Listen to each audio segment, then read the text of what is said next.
கொள்கின்றேன். சென்னை செந்தமிழ் மன்றமும் அனைத்திந்திய சாதனை புத்தக நிறுவனமும் இணைந்து நடத்துகின்ற நாள்தோறும் நன்னூல். இந்த நாள்தோறும் நன்னூல் என்பது இன்றைக்கு உரிய பேச்சாக அமைந்தாலும் அது புணர்ச்சி விதியில் நாடோறும் நன்னூல் என்று வருகிறது. அப்படிப்பட்ட அந்த தலைப்பை கொண்டு இன்றைக்கு 103வது நாள் நிகழ்வில் அனைவரையும் சந்திப்பதில் பெருமகிழ்ச்சி கொள்கின்றோம். சான்றோர் பெருமக்களே, 103வது நாள், 103வது அமர்வு. இந்த 103வது அமர்வில்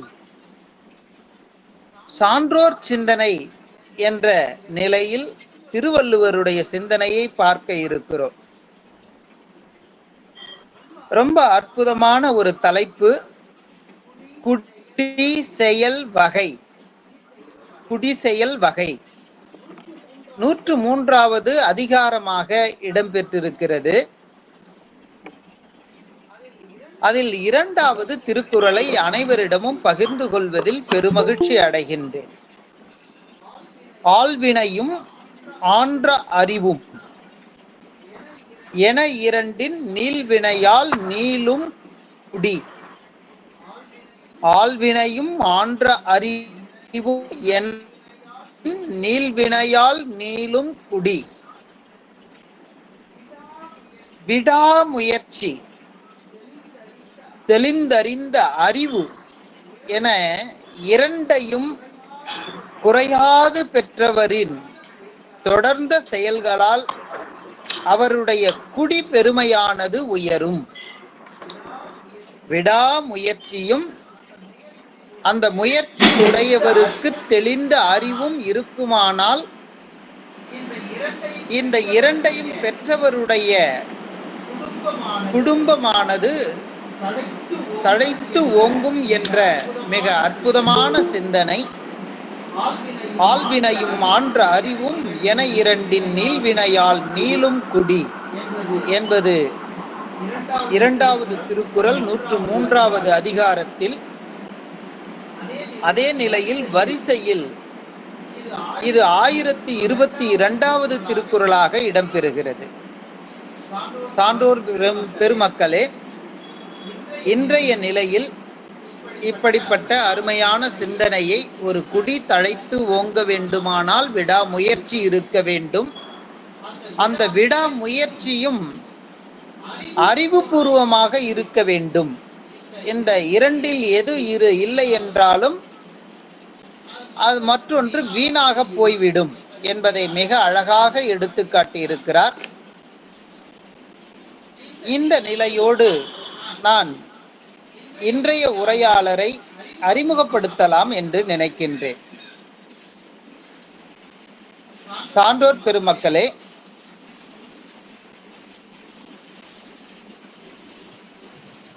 ஒரே நிமிடம், அதுக்குள்ள ரெக்கார்டிங் வந்துருச்சு, அதை சரி செஞ்சுட்டு நான் வந்துடுறேன். ஒரே ஒரு 2 நிமிடம் மணித்துளியில் வந்துடுறேன்.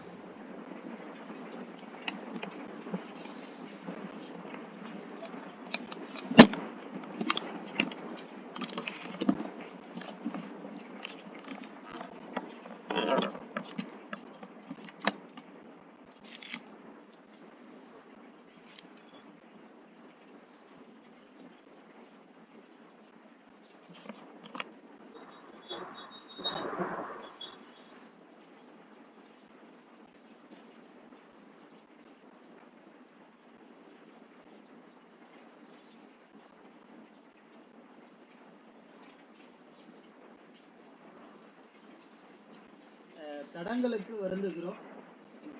என்ன காரணம்னா, இன்றைக்கு கல்லூரியிலேயே எனக்கு 6:45 வரை அங்கேயே இருக்க வேண்டிய ஒரு சூழல் வந்துவிட்டது. அதனால முன்னாடியே ஏற்பாடு செய்ய வேண்டிய அந்த நிலை எனக்கு கொஞ்சம் காலதாமதமானது, வேற ஒன்றும் இல்லை.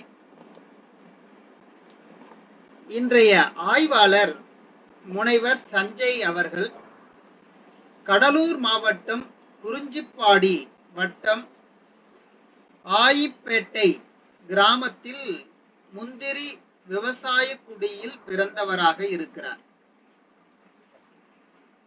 இளங்கலை பட்டத்தை விருத்தாச்சலம் கொளஞ்சியப்பர் கலை அறிவியல் கல்லூரியிலும், முதுகலை இளமுனைவர் பட்டத்தை அண்ணாமலை பல்கலைக்கழகத்திலும் பயின்றவர். முல்லை நில வாழ்வியல் என்னும் தலைப்பில் தஞ்சை தமிழ் பல்கலைக்கழகத்தில் புதுச்சேரி மொழியியல் பண்பாட்டு ஆராய்ச்சி நிறுவனத்தின் வழியாக சிலம்புனா செல்வராசு அவர்களின் நெறியாளுகையில் முனைவர் பட்டம் பெற்றவர். முதுகலை மொழியியல், முதுகலை அரசியல், முதுகலை அறிவியல், இன்னும் அதை சேர்த்தே போட்டிருக்கிறாரு, முதுகலை அரசியல் அறிவியல், மானிடவியல் பட்டய படிப்பு, இப்படி பல்வேறு பட்டங்களை பெற்றவராக திகழ்கிறார். இவர் மேடை பேச்சாளர், பல்வேறு ஆய்வு கட்டுரைகளை பன்னாட்டு அரங்கங்களிலும் வழங்கி வருகிறார். பள்ளி கல்லூரிகளில் ஆசிரியராக பணியாற்றிய பணி அனுபவம் உடையவர். கடலூர் மாவட்டத்தில் கடலூர் மாநகராட்சியின் வருவாய்த்துறை ஆய்வாளராக வருவாய்த்துறையில் தற்போது பணிபுரிந்து வருகிறார். இப்படி பணிபுரிந்து வருபவர் ஏனோ தானோ என்று இருந்து விடாமல், எங்கெல்லாம் தமிழ் சார்ந்த நிகழ்ச்சிகள் நடக்கின்றனவோ அங்கெல்லாம் இவருடைய குரல் ஒலிக்க விரும்புகிறார். நான் இவருடைய பதிவை பார்த்தவுடனே சற்று யோசித்தேன். வருவாய்த்துறையில் இருக்கிறாரே, தமிழை பற்றி அறிந்தவரா இல்லையா என்பது தெரியவில்லை. ஆனால் பின்பு அவரை பற்றி தெரிந்து கொண்ட போது மிக்க மகிழ்ச்சியாக இருந்தது. தமிழ் ஆர்வலராக இருக்கிறார். அவர் ஆசிரியராக பணியாற்றி இருக்கிறார். அது பள்ளியாக இருந்தாலும் சரி, கல்லூரியாக இருந்தாலும் சரி. இப்படிப்பட்ட நிலைகளில் பணி புரிந்தவர். அவருக்கு தமிழ் ஆர்வம் இல்லை என்றால் தான் ஆச்சரியமாக இருக்கும். ஆனால் தமிழ் ஆர்வம் மிக்கவராக விளங்கி வருவதில் பெருமகிழ்ச்சி கண்டவராக இருக்கிறார். ஐயா அவர்களை சென்னை செந்தமிழ் மன்றமும் அனைத்திந்திய சாதனை புத்தக நிறுவனமும் இணைந்து வருக வருக என வரவேற்பதில் பெருமகிழ்ச்சி கொள்கின்றோம். வாருங்கள் ஐயா. சென்னை செந்தமிழ் மன்றமும் அனைத்திந்திய சாதனை புத்தக நிறுவனமும் இணைந்து அனைத்து சான்றோர் பெருமக்களையும், ஆசிரியர் பெருமக்களையும், மாணவ செல்வங்களையும், ஆய்வாளர் நண்பர்களையும் வருக வருக என வரவேற்பதில் பெருமகிழ்ச்சி கொண்டு இன்றைய உரையை வழங்குமாறு பேராசிரியர், ஏன்னா 2 நிலையிலும் ஆசிரியராக இருந்திருக்கிறார், ஆசிரியர் முனைவர் சஞ்சய் அவர்களை உரை வழங்குமாறு அன்புடன் கேட்டுக்கொள்கிறேன். வாருங்கள் ஐயா, தங்களுடைய உரையை தாருங்கள். நன்றி, வணக்கம். அனைவருக்கும் வணக்கம். ஒலி சரியா கேக்குதுங்களா ஐயா? ஐயா பேசுங்க, நல்லா கேக்குது. என்றும் உள்ள தென்தமிழை வணங்குகிறேன். மெல்ல தமிழினி என்ன ஆகுமோ என்கின்ற ஏக்கம் சென்னை செந்தமிழ் மன்றம் போன்ற தமிழ் அமைப்புகளால் நீங்கிவிடும் என்கின்ற நம்பிக்கை இருக்கிறது. ஏற்க தகுந்த மாற்றத்தை ஏற்க வேண்டியது நம்முடைய கடமை. கண்மூடித்தனமான தவறான மாற்றங்களை மறுதலிப்பது நம்முடைய உரிமை. அந்த வகையில் இன்றைய காலச்சூழலில் நன்னூலை நாள்தோறும் ஒரு சான்றோர் பெருமக்களால் ஒவ்வொரு நூற்பாக்களையும் அறிவார்ந்து ஆழங்கால் பட்டு புதிய பொருண்மையோடு புதிய நோக்கோடு வழங்கி வந்த 102 ஆய்வாளர் பெருமக்களையும் எண்ணி பெருமகிழ்ச்சி அடைகிறேன். இந்த அமைப்பு இப்படி ஒரு அழைப்பை விடுத்தவுடன் நான் ஒரு 10-12 இடத்திற்குள்ளேயே என்னுடைய தலைப்பினை பதிவு செய்திருக்க இயலும். பணிச்சூழல் காரணமாக ஆழங்கால் பட்ட பொருண்மையை நோக்கி செல்ல வேண்டாம் என நான் மிகுந்த ஒரு எளிய தலைப்பினை தேர்வு செய்து கொண்டேன். நன்னூல், பள்ளிகளில் நன்னூல். இதுகால்பட்ட இந்த 102 சான்றோர்கள் வழங்கிய நூற்பாக்களை அப்படியே நீங்கள் நினைவுபடுத்திக் கொள்ளுங்கள்.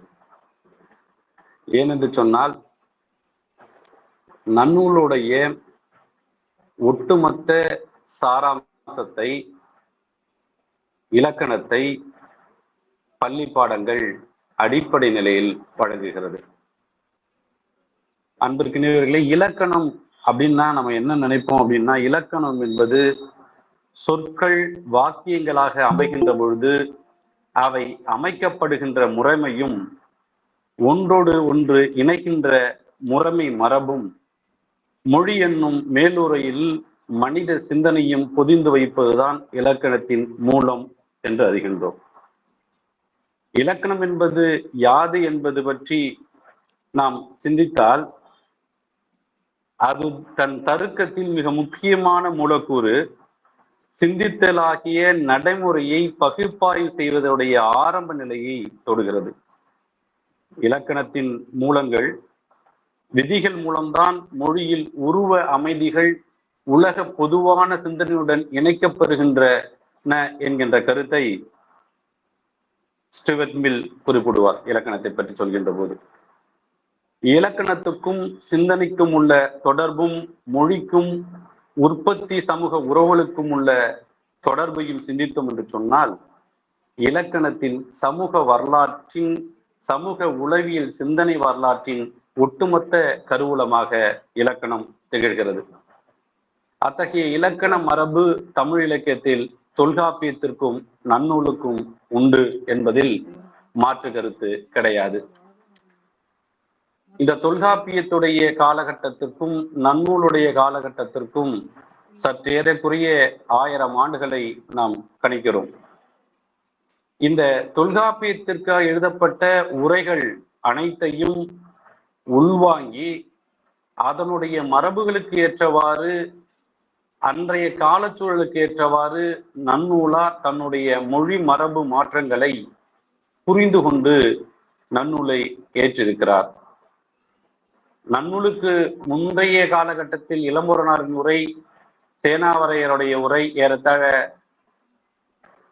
சமகாலத்திற்கு நெருக்கமான காலகட்டம், நச்சினார்குரியருடைய கால உரை, இவற்றையெல்லாம் உள்வாங்கி படைக்கப்பட்ட ஒரு படைப்பாக நன்னூல் இருக்கிறது.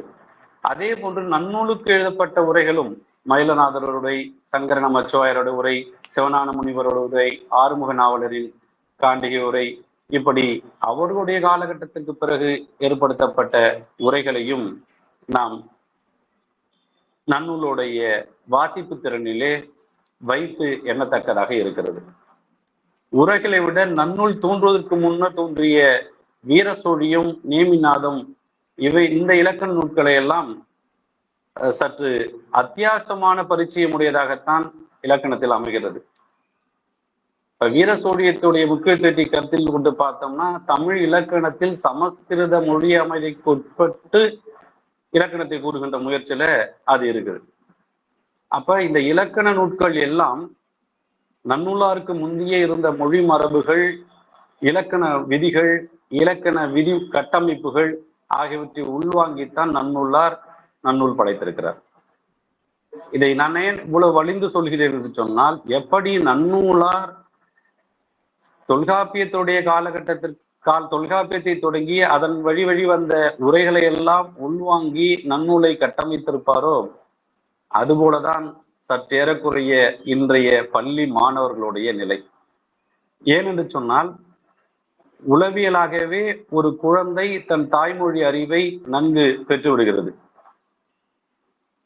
எழுத்து உருக்களை அறியாத முன்னே மொழியை மொழிந்து விடுகிறது. அவ மொழிதல் என்பதும், அதன் பிறகு எழுத்துருக்களை அறிவதும், எழுத்துருக்கள் அடிப்படையிலான அடிப்படை இலக்கியங்களை கற்று தெரிந்த ஒரு மாணவன் தொடக்க பள்ளியில் ஆரம்பித்து உயர்நிலைப்பள்ளி, மேல்நிலைப்பள்ளி எல்லாம் முடித்து ஆங்காங்கே அள்ளி தெளித்தார் போல நன்னூல் நூற்பாக்களையும் தொல்காப்பிய நூற்பாக்களையும் கற்றுணர்ந்து, உதாரணத்திற்கு ஒரு தமிழ் பட்டய படிப்பிற்கோ இல்ல பிஇ போன்ற படிப்பிற்கு உள்ளே செல்கின்ற போது தொல்காப்பியருடைய அத்தனை கூறுகளையும் அந்த மாணவன் பெற்றிருக்கிறான், அல்லது தொல்காப்பியர் குறிப்பிடுகின்ற இலக்கணத்தை முன்னமே அவன் அறிந்தவனாக இருக்கிறான். அந்த வகையில் தான் அவன் தொல்காப்பியத்தை கற்க செல்கின்றான், மன்னிக்கணும், நன்னூலை கற்க செல்கின்றான். அப்ப இந்த தொல்காப்பியத்துடைய அனைத்து விதிகளையும் கற்றுணர்ந்து உரையாசிரியருடைய கருத்துரைகளையும் கற்றுணர்ந்த நன்னூலா போல பள்ளி மாணவன் ஏறத்தாழ நன்னூலின் பெரும்பகுதிகளை விளிம்பு நிலையிலேயே, தொடக்க நிலையிலேயே சின்ன அறிமுகத்தோடு வாசித்து தெரிந்து கொண்டு பள்ளி கல்விக்கு முடித்து அவன் கல்லூரி செல்கின்ற போது அமைகிறது. பொதுவாக தொல்காப்பிய நன்னூலுடைய இந்த அதிகாரங்கள் இருக்கக்கூடிய அனைத்தையும் அவன் இடைவிட்டு சில நூற்பாக்களை வாசிக்கின்ற வகைமை இன்றைய தமிழ்நாடு அரசு பாடநூல் திட்டத்தில் அமைந்திருக்கிறது. அன்பர்களே, பொதுவாகவே இலக்கணம் என்பது ஒரு தமிழறிஞர் சொன்னதுதான் நினைவுக்கு வருகிறது. செவிக்குள்ளே செக்குலக்கையை நுழைப்பது போன்றது என்கின்ற தொடர். ரொம்ப நயமான இலக்கிய அமைப்போடு இருக்கக்கூடிய இந்த தொடருடைய பொறுமை, செவிக்குள் செக்குலக்கை நுழையாது, நுழைக்காமல் ஆசிரியர்கள் விடமாட்டார்கள், நுழைந்தாலும் ஏற்கின்ற மனநிலையில் மாணவர்கள் இல்லை. இந்த நிலையிலே தான் இலக்கணத்தை அவர்கள் கற்க வருகின்றார்கள். குறிப்பாக இலக்கணத்தை கற்பிக்க முயல்கின்ற ஆசிரியர்கள் அதனுடைய அணிந்துரையில் கட்டியம் கூறுவதே மாணவர்களுக்கு இலக்கணத்தின் மீது இருக்கக்கூடிய பற்றை புறந்தள்ளிவிடக்கூடிய சூழல் தான் அமைகிறது. இலக்கணம் ரொம்ப கஷ்டம், இலக்கணம்லாம் மேக்ஸ் மாதிரி ஸ்டெப் பை ஸ்டெப்பா புரிஞ்சிட்டே வந்தாதான் புரியும் என்கின்ற முன்னுரையாடல்கள் மாணவர்களை இலக்கணத்திற்கும் அவர்களுக்குமான அந்த பாடத்தில் ஒரு பெரிய தொய்வை ஏற்படுத்துவதாகவே நான் உணர்கிறேன். இலக்கியத்தை சுவையாக கற்பிக்கின்ற ஆசிரியர் பெருமக்கள் ஏனோ இலக்கணத்தை சுமையாக நடத்துகின்ற காலகட்டத்தில் நாம் இருக்கின்றோம். இந்த நிலையிலே நாம் பள்ளி பாடத்திட்டத்தை பொதுவான நிலையில் எத்தகைய இலக்கணங்கள் அமைந்திருக்கிறது என்றும், அடுத்த நிலையில் உயர்நிலை பள்ளிகளில் எத்தகைய இலக்கணம் அமைந்திருக்கிறது என்றும், மேல்நிலை பள்ளியில் எவ்வகையான இலக்கணங்கள் அமைந்திருக்கிறது என்றும், அத்தகைய இலக்கணை கற்பிக்கின்ற பொழுது ஏற்படுகின்ற இடர்பாடுகள் குறித்தும், அந்த இலக்கணத்தை எவ்வாறு எளிமையாக கற்பிப்பதற்கான வழிமுறைகள் உண்டு என்பதை குறித்தும், நன்னூலாருடைய அந்த பாயிரங்கள் எவ்வாறு ஒரு பள்ளியை நடத்துகின்ற வழிவகைக்கு வித்திடுகிறது என்பது குறித்துமான உரையாக இந்த குறிப்புரையை அமைத்துக் கொள்ள விரும்புகிறேன். தமிழ் 6வதிலிருந்து 12ஆம் வரை இந்த குறிப்புரைக்காக நான் எடுத்துக்கொண்ட இந்த தொகுப்புல எழுத்ததிகாரம், சொல்லதிகாரத்தின் பெரும்பாலான அடிப்படை நூற்பாக்களை நூற்பாக்களின்றியும் சில இடங்களில் நூற்பாக்களோடும் பள்ளி பாடத்திட்டங்கள் நமக்கு வழங்குகின்றன. எழுத்து, மாத்திரை, குறில், நெடில், மொழிக்கு முதலில் வரும் எழுத்துக்கள், வரக்கூடாத எழுத்துக்கள், இடையில் இணைந்து வரும் இணை எழுத்துக்கள், மொழியுடைய இறுதியில் வரும் எழுத்துக்கள், மொழி இறுதியில் வரக்கூடாத எழுத்துக்கள், எழுத்து பிழைகள், ரகர ரகர வேறுபாடு, நகர வேறுபாடு, லகர நகர வேறுபாடு, இவ்வாறான செய்திகள், வல்லெழுத்து மிகுவிடங்கள் என்கின்ற நிலையில ஒரு புறமும், சொற்களுடைய பிழைகள் குறித்து பகுதி விகுதி, அது எவ்வாறு ஏற்படுகின்ற மாற்றம், நெருங்கிய ஒளியுடைய சொற்களுடைய பேச்சு வழக்கில் இருக்கக்கூடிய மொழி எவ்வாறு பிழை ஏற்படுத்துகிறது, மறிவு வருகின்ற சொற்கள் எப்படி இருக்கிறது, மிகைப்படு சொற்கள், இழிவுக்கு ஆறு சொற்கள் என்பதெல்லாம் எவ்வாறாக அமைகிறது என்பதை குறித்தும் நமக்கு பள்ளி பாடத்திட்டம் நன்னூலாருடைய வழியிலே விளக்குகிறது. மரபு தெரியாமல் ஏற்படுகின்ற பிழை, பால் தெரியாமல் ஏற்படுகின்ற பிழை, ஒருமை பன்மை சரியாக தெரியாதால் ஏற்படுகின்ற பிழை, வாக்கிய பிழைகள், புணர்ச்சி கூறுகள், புணர்ச்சியுடைய விதிகள், வழு அமைதி, சொல்லமைப்பு, பகுபத உறுப்பிலக்கணம், சொல்லுடைய நிலை பயன்பாடு, ஒரு மொழி, சொற்கள் தெரிந்து வருகின்ற நிலை, போலி, மருவு, மொழி மரபுகள், தொடர்மொழிகள், இணைமொழிகள், இப்படியான ஒரு அமைப்பை பள்ளி பாடத்திட்டம் நமக்கு வைத்திருக்கிறது. பாடத்திட்டத்தை தமிழ் கற்பிக்கின்ற முறையில் 4 வகையாக இருக்கக்கூடிய இந்த பாடத்திட்டத்தில் உரைநடை, செய்யுள், துணைநூற்கள், இலக்கணம். இந்த இலக்கணத்துக்கான கால அளவு சமச்சீர் கல்வி பாடத்திட்டத்தில் குறைந்து விட்டதாகவே நான் கருதுகிறேன். இன்னும் குறிப்பாக பள்ளி பாடங்களை நடத்தி தேர்வு எழுதுகின்ற மாணவர்கள் பெரும்பாலான இலக்கண வினாக்களை புறந்தள்ளுகின்ற சூழ்நிலைக்கு தள்ளப்படுகின்ற அளவிற்குத்தான் இன்றைய காலச்சூழலில் பள்ளியில் இலக்கணங்கள் அமைந்திருக்கின்றன. இந்த முன்னுரையோடு நாம் பள்ளிப்பாட நன்னூல் சார்ந்த அந்த இலக்கணத்திற்கு உட்செல்வோம்.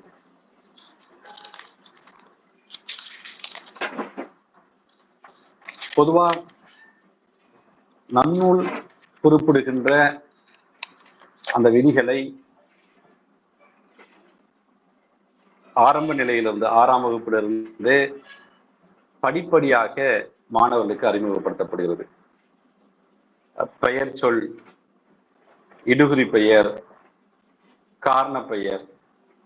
இடுகுறி பெயர்ல ஆக்கம், மரபு, அது பொது சிறப்பு, மரபுல பொது சிறப்பு. காரண பெயர்லையும் ஆக்கம், மரபு, பொது சிறப்பு என்கின்ற முறையில அந்த தொடர்நிலை 6ஆம் வகுப்புல தொடங்கி 10ஆம் வகுப்பு வரை போகுது.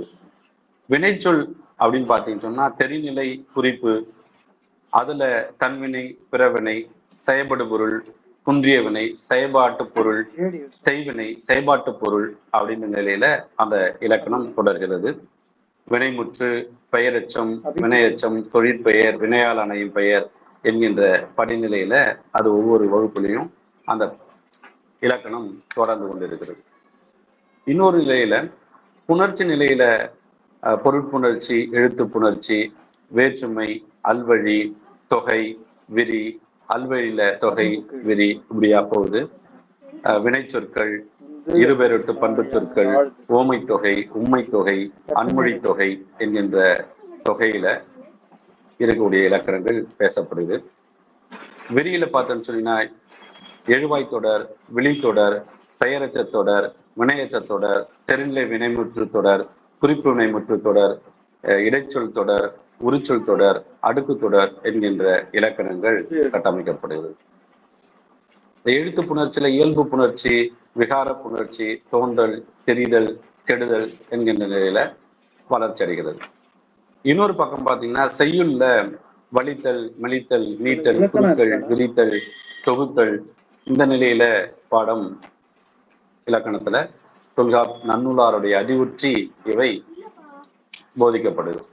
இன்னொரு பக்கம் பார்த்தீங்கன்னு சொன்னீங்கன்னா பதம் அப்படின்ற நிலையில பகுபதம், பகாபதம், அதுல பெயர், வினை, இடை, உரி என பகுபதத்திலையும், பகுபதத்துல பெயர், வினையில பொருள், இடம், காலம், சினை, குணம், தொழில் என்றும், வினையில தெரிநிலை, குறிப்பு என்கின்ற நிலையில தொடர்றதை பார்க்க முடியுது. சொல்லுல பெயர், வினை, இடை, உரி, பெயர் சொல்ல இயற்சொல், திரிச்சொல், வினையில இயற்சொல், திரிச்சொல், இடையில இயற்சொல், திரிச்சொல், உரியில இயற்சொல், திரிச்சொல் என்கின்ற படிநிலையில ஒவ்வொரு பாடத்திட்டங்கள் வளர்த்திருக்கின்றன. இந்த குறிப்பா நம்முடைய சென்னை மாநில பல்கலைக்கழகத்துறை பேராசிரியர் பெருமக்கள், இதர துறையில் இருக்கக்கூடிய தமிழ் ஆய்வாளர்கள், அறிஞர்கள், பள்ளி கல்வி ஆசிரியர்கள் எல்லாம் தொகுத்துத்தான் பாடத்திட்டத்துல இலக்கணத்தை அமைக்கிறாங்க.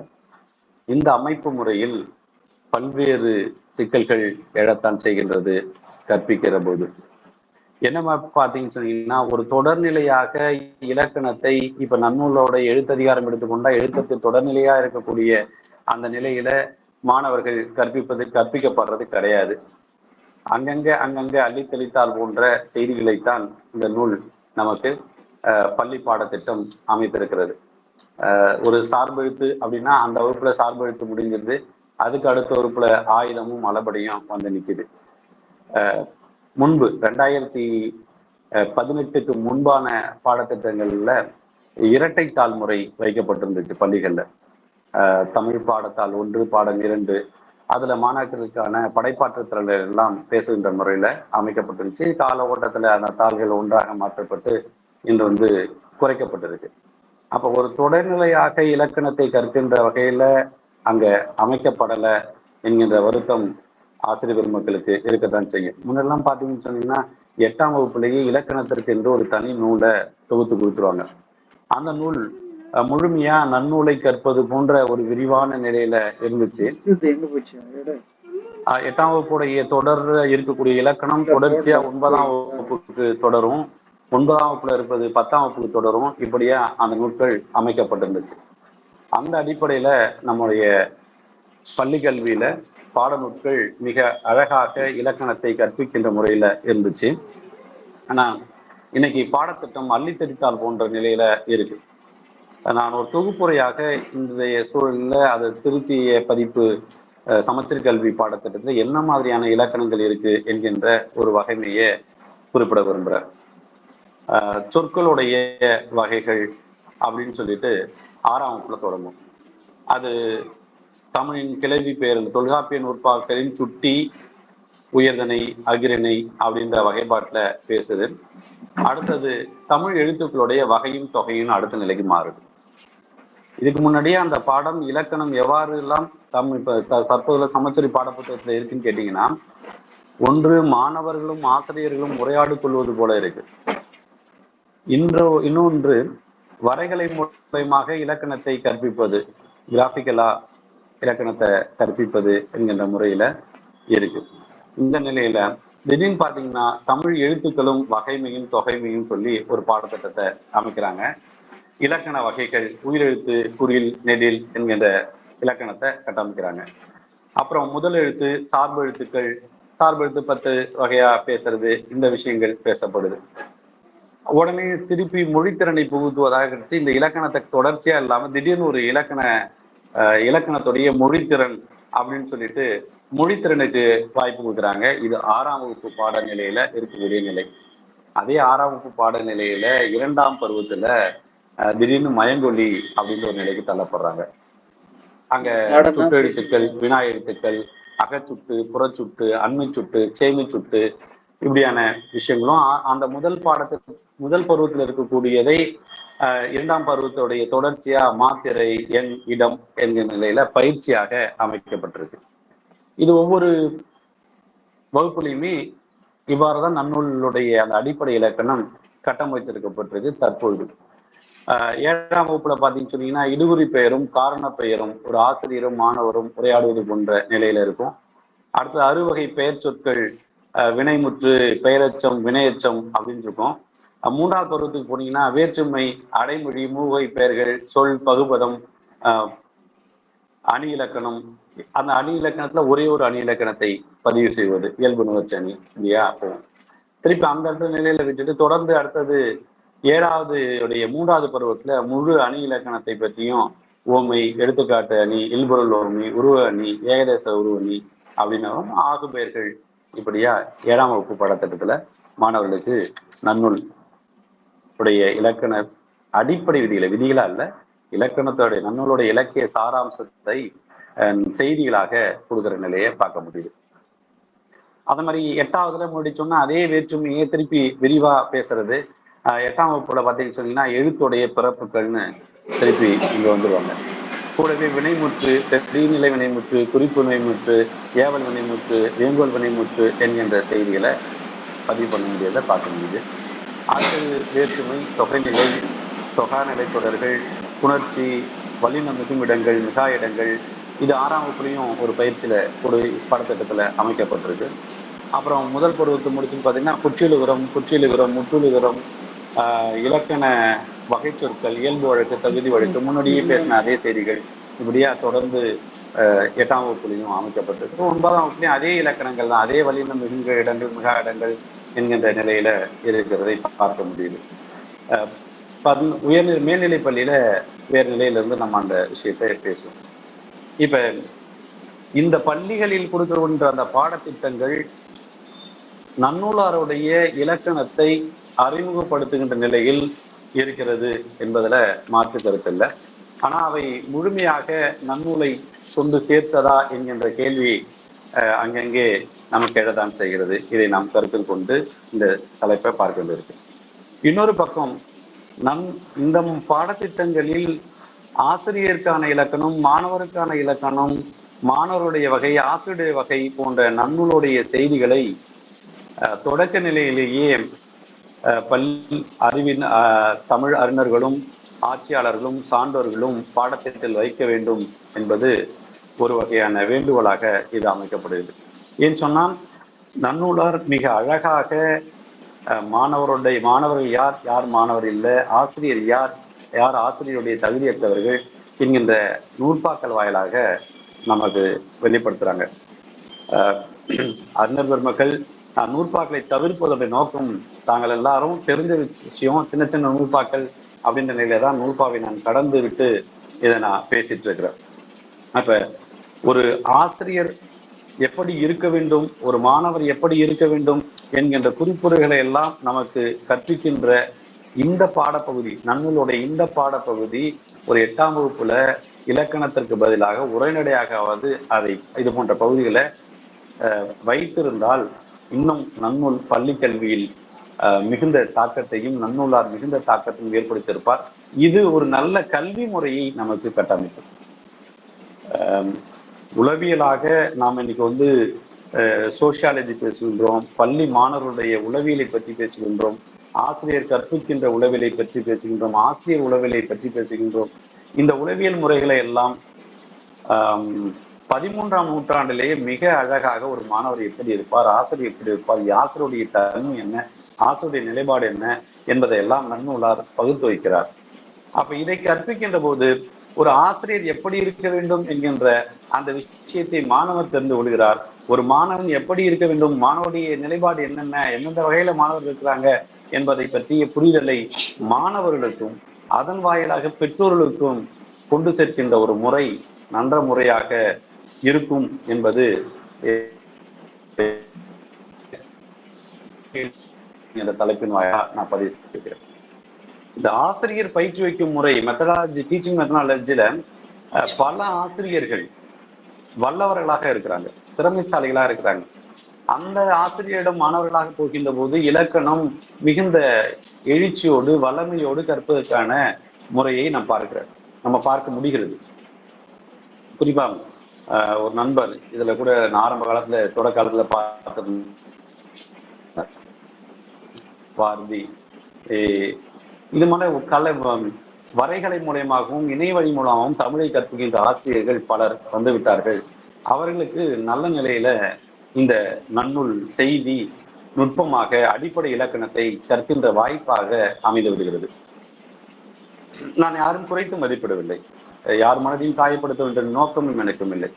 ஆனால் இங்கே தொடக்க நிலையில அந்த 6ஆம் வகுப்பிலிருந்து 8ஆம் வகுப்பு வரை இலக்கணத்தை கற்பிக்கின்ற ஆசிரியருடைய மிகுதியான இலக்கண புலமை நமக்கு வருத்தத்தை ஏற்படுகின்ற சூழ்நிலையில் தான் இருக்கிறது. காரணம் இந்த சமூக கட்டமைப்பும் இந்த கல்வி முறையும் தான் காரணம். நான் உதாரணமாக சில செய்திகளை சொல்கின்றேன், அது யாரையும் புண்படுத்த வேண்டும் என்ற நோக்கத்திற்காக அல்ல என்பதை மீண்டும் ஒரு முறை நான் வலிய வைக்கின்றேன்.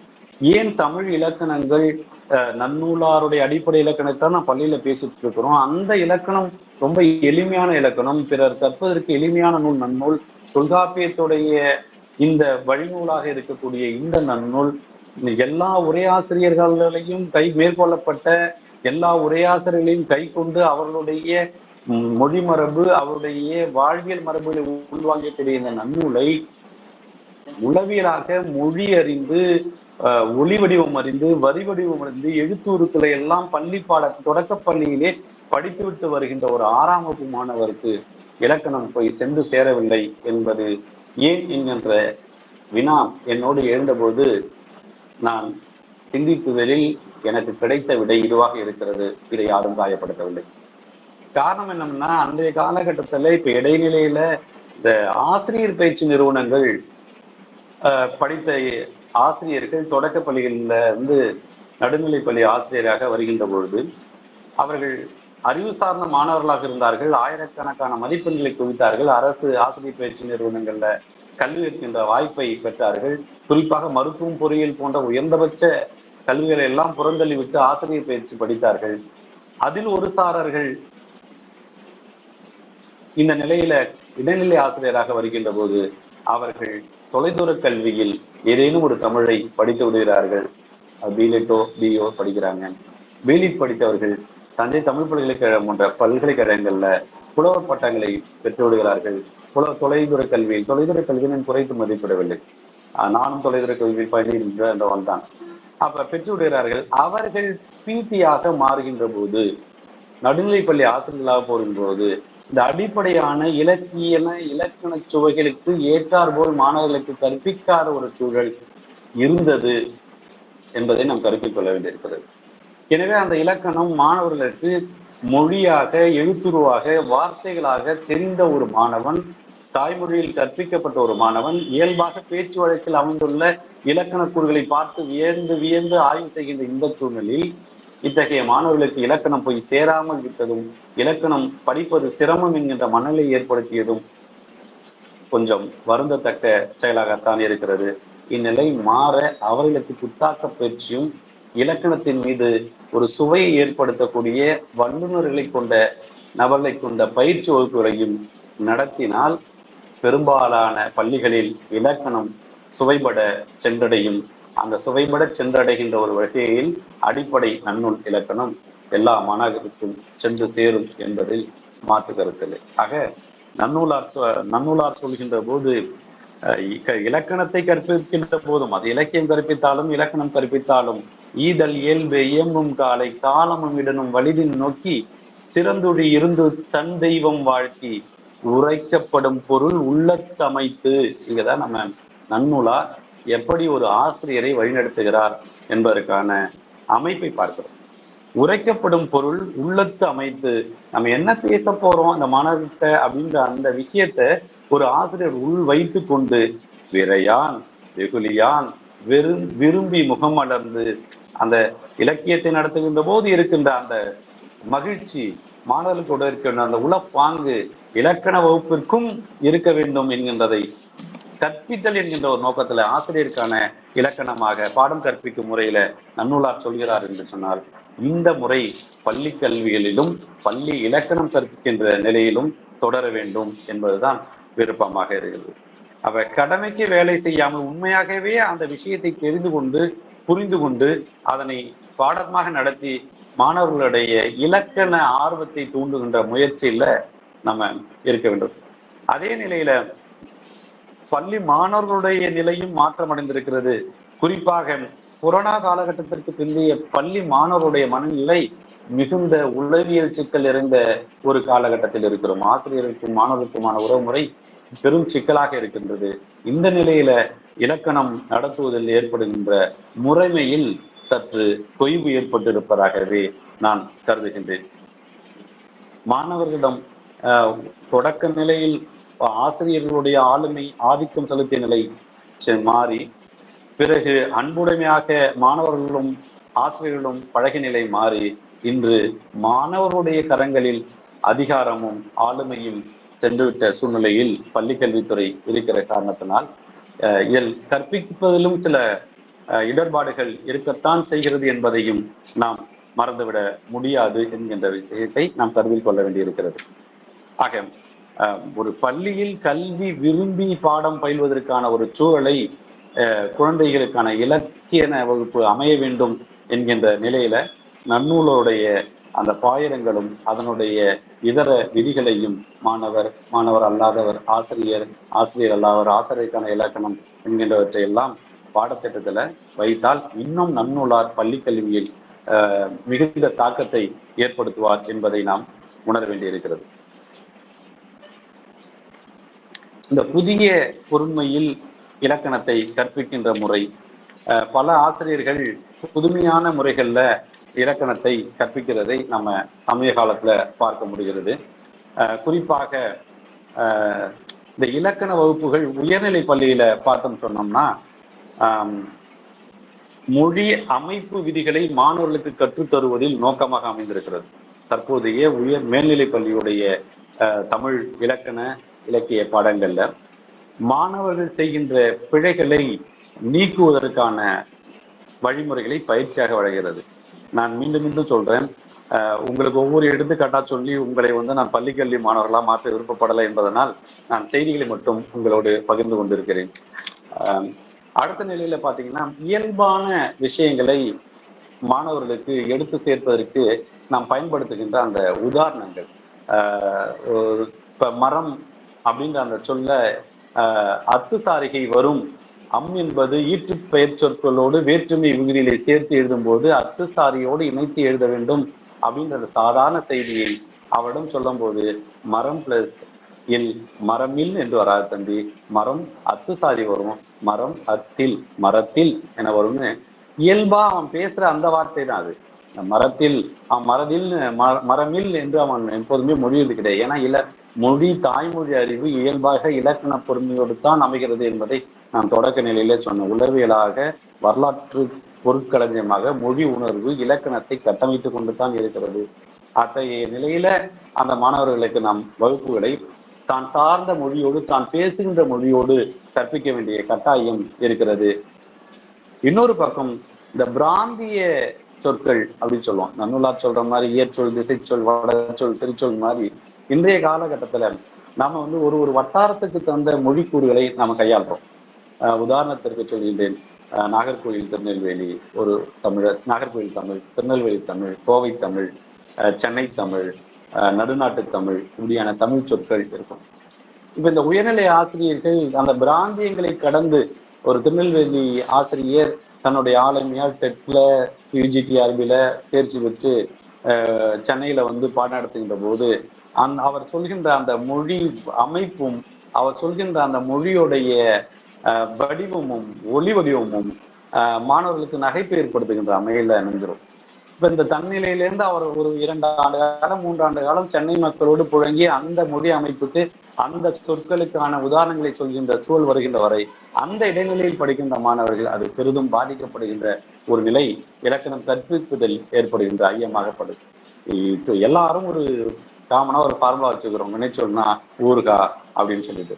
அந்த மாதிரி ஒரு கற்பிக்கின்ற போது நன்னூலை கற்கின்ற முறையில புதிய புதிய சுவாரஸ்யமான எடுத்துக்காட்டுகளை பாடத்திட்டத்தில் அமைக்கப்பட வேண்டும் அப்படின்றது இந்த பள்ளியில் மாணவர்களுக்கு நன்னூல் எந்த அளவுக்கு போய் சேர்க்கும்.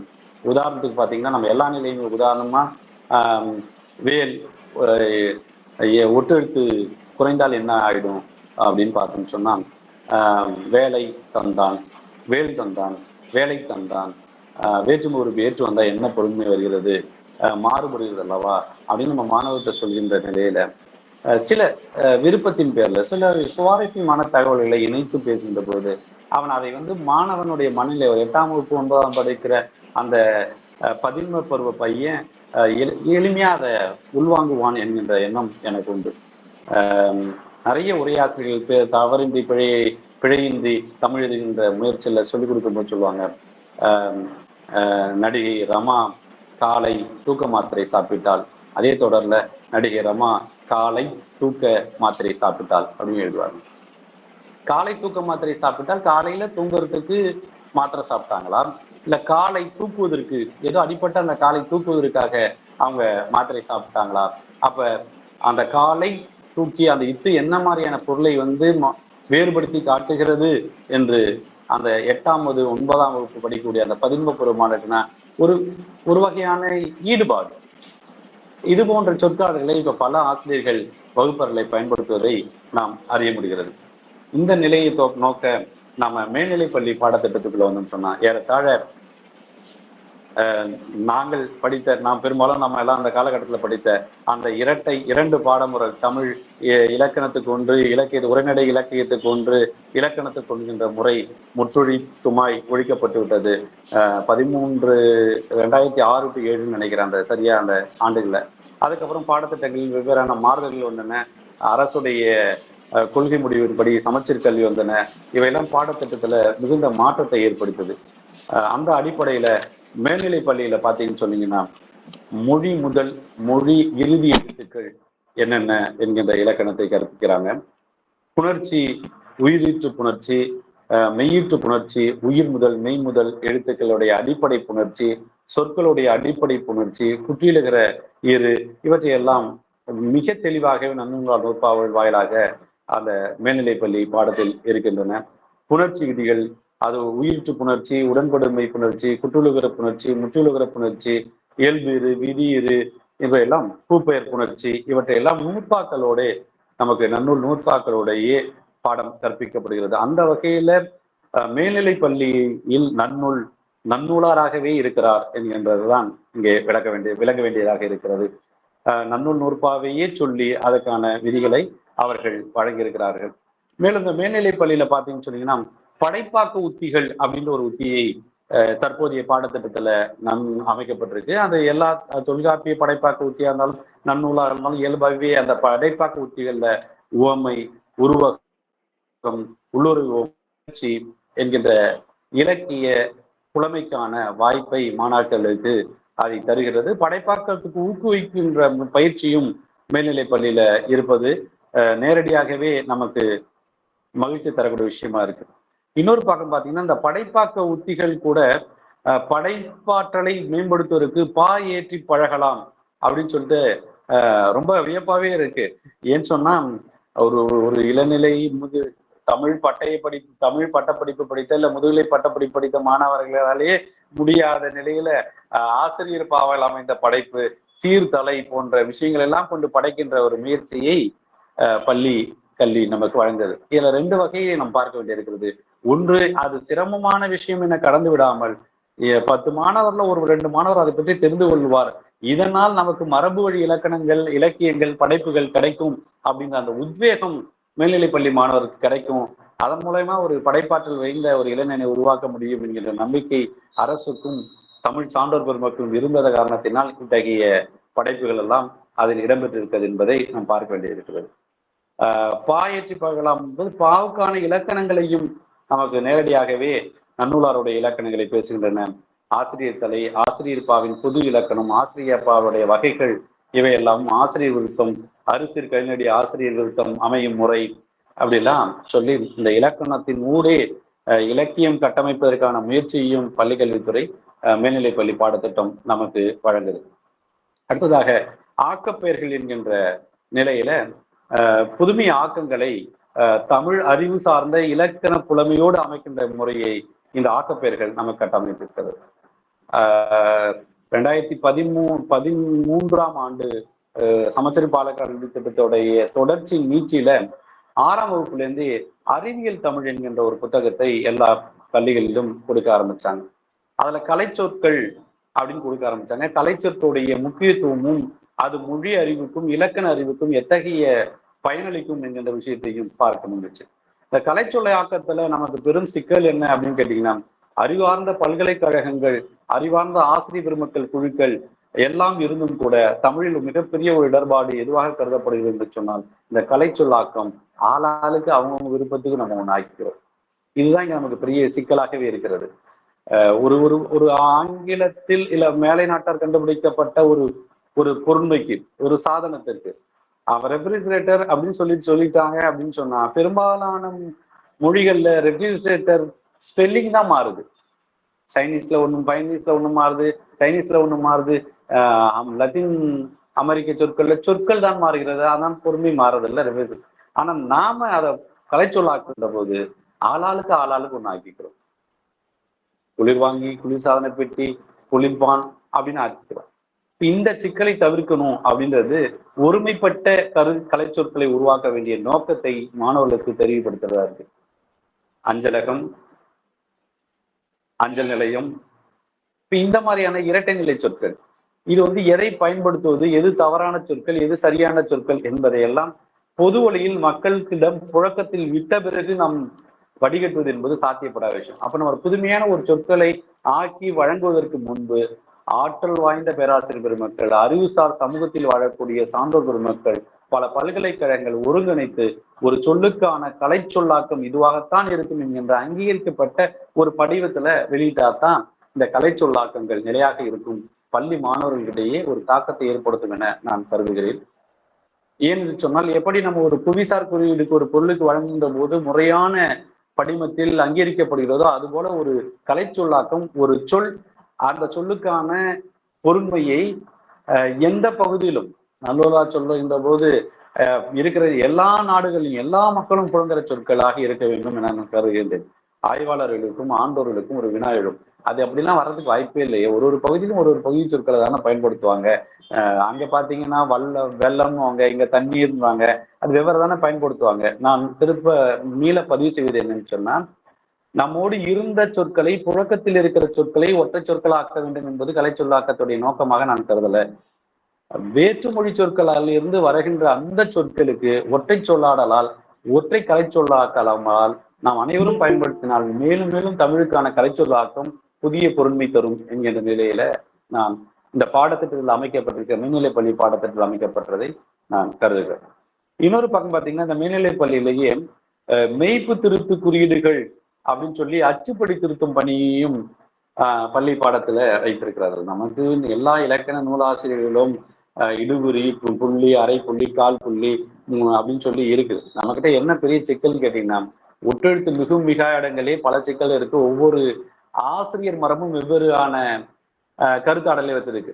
இந்த ஆசிரியர் மரபு இருக்கு இல்லையா, தமிழ் துறை, தமிழ் புலமையில நான் இவருடைய ஃபாலோயர்னா அவங்க ஒரு ஃபாலோயரா இருப்பாங்க, அவங்க அதை தான் ஃபாலோ பண்ணிட்டு இருப்பாங்க.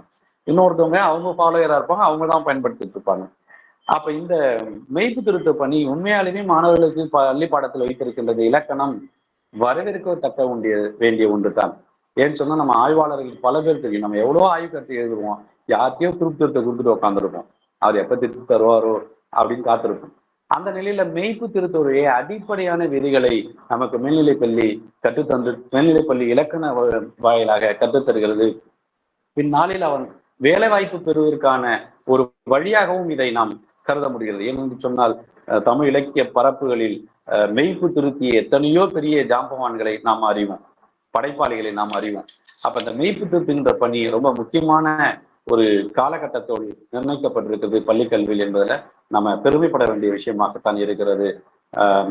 தமிழாய் எழுவோம் என்கின்ற தலைவில எழுத்துப்பிழை தவிர்ப்பதற்கான விதிகளை நன்னூலார் விதிகள் கொண்டு லகர விதிகள் பேசப்படுகின்றன. நால்வகை திணைகள், நால்வகை பொருத்தங்கள், திணை, பால், எண், இடம் எப்படி அமைக்கப்படுகிறது, அதனுடைய அமைதி எப்படி இருக்கிறது என்பதை தெளிவாக பாடநூல் நமக்கு நன்னூலார் வழியில சொல்றதை பார்க்க முடிகிறது. முன்னாடி சொன்னது அந்த இலக்கியங்களை எழுதுகின்ற முறைகளுக்கும் நமக்கு பாடம் வழிவகுத்திருக்கிறது. அந்த வகையில் நன்னூலார் உடைய அந்த புதிய பொருண்மை என்கின்ற அந்த நூற்பாவில தொன்மம் குறியீடு என்கிற நிலைக்கெல்லாம் மாணவர்கள் படிக்கின்ற நிலைக்கு வந்திருக்கிறார்கள் என்பது நன்னூலார் மட்டும் கடந்து ஒட்டுமொத்த இலக்கணத்திற்கான தேவையாக இந்த காப்பிய அமைப்பு முறைகள், தொன்மங்கள், குறியீடுகள் என்கின்ற வகைமையெல்லாம் பாடத்திட்டத்தில் அமைக்கப்பட்டிருக்கிறது. இத்தகைய இலக்கணங்களை கற்பிக்கின்ற அந்த முறைமையில் ஏற்படுகின்ற முரண்பாடுகளை கடந்துவிட்டு நன்னூலார் சொல்கின்ற அந்த ஆசிரியருக்கான தகுதி, மாணவருக்கான தகுதி, ஆசிரியர் அல்லாதவர், மாணவர் அல்லாதவர்கள் அந்த இலக்கண முறைமைகளை 8ஆம் வகுப்பு 9ஆம் வகுப்பில் அவர்களை கற்றுத்தந்து தொடர்ந்து விருப்பத்தோடும் நட்புணர்வோடும் இலக்கணத்தை ஒரு பல்வேறு வடிவங்களில் வரைகளை மூலமாக, காணொலியின் மூலமாக, இல்லை மாணவர்களை கலந்துரையாடல் செய்கின்றதன் வழியாக அந்தந்த வட்டார பகுதியில் இருக்கக்கூடிய சொல்லாடல்கள் இருந்தும் சொல் மரபுகள் இருந்தும் அவர்களுக்கு இலக்கணத்தை கற்பிக்கின்ற ஒரு முறைமையை நாம் நடை கொண்டால் மாணவர்கள் இலக்கணத்தை கற்பிப்பதில் ஆர்வம் இன்மை என்கின்ற நிலைக்கு நாம் தள்ளப்படாமல் மிகுந்த எழுச்சியோடு அவர்கள் இலக்கணத்தை கற்பார்கள் என்கின்ற நிலைக்கு இந்த பாடத்திட்டத்தை வைத்துக்கொண்டு தற்போதைய பாடத்திட்டத்தை கொண்டு நாம் வர முடிகிறது. பொதுவாக இந்த கற்பித்தல் முறைக்கான மையம் மாணவனையும் ஆசிரியரையும் இணைக்கின்ற பாலமாக இலக்கியம் அமைகின்றது போல இலக்கணம் அமையாமல் போனதற்கான காரணங்களை நாம் பேசியிருக்கிறோம். அத்தகைய நிலை மாறி நன்னூலாரை வெகு இயல்பாக மாணவர்களிடையே கொண்டு சேர்க்கின்ற முயற்சியாக இந்த பாடத்திட்டத்தில் சில மாற்றங்களை கொண்டு வருவது நலம் பயக்கும் என நான் கருதுகிறேன். தொடர்ந்து நன்னூலாருடைய இந்த நூற்பாக்கள் தொடக்க நிலையில் விதிகளை சொல்லாமல் இலக்கணங்களையும் மேலும் மேலும் விதிகளை சொல்லி இலக்கணங்களையும் தொல்காப்பியருடைய விதிகளை சொல்லியும் இலக்கணங்களை கற்பிக்கின்ற முறை பள்ளிகளில் இருக்கிறது. இந்த முறை தொடர்ச்சியான நீட்சியையும் மாணவர்களுக்கும் ஆசிரியருக்குமான இலக்கணத்தை கற்கின்ற அந்த ஆர்வத்தையும் அதனால் ஏற்படுகின்ற படைப்பிலக்கியத்துடைய தாக்கத்தையும் அதிகப்படுத்த நன்னூலார் பள்ளி மாணவர்களிடையே மிகுந்த தாக்கத்தை ஏற்படுத்தியிருக்கிறார் என்பதை நாம பார்க்கலாம். ஏன் இதை நான் இப்ப சொல்றேன்னு கேட்டீங்கன்னா, மதிப்பெண் நோக்குல பாத்தீங்கன்னு சொன்னா சில இலக்கண விதிகள் எல்லா மாணவருக்கும் தெரிந்திருக்கும். அது இலக்கணம் கடினம், இலக்கணம் புரியாது, தெரியாது, கற்பிக்க ஆசிரியர் இல்லை அப்படின்னு சொன்னாலும் அந்த பூப்பெயர் இனமிகள் தோன்றல், அடியகரம் ஐயாதல், இதெல்லாம் எல்லா மாணவருக்கும் தெரிஞ்சிருக்கு அப்படின்னா பெரும்பாலும் விடைத்தாள் திருத்துகின்ற பணியை பார்க்கின்ற எல்லா மாணவர்களும் அந்த இலக்கணம் எழுதுவாங்க. குறிப்பா முழு மதிப்பெண்ணையும் பெறுகின்ற ஆர்வத்தோடு அந்த இலக்கணத்தை எழுதியிருப்பாங்க. காரணம், அவர்களுக்கு அந்த விதியை சொல்கின்ற போது ஏதோ ஒரு புரிதல் இருந்திருக்கிறது.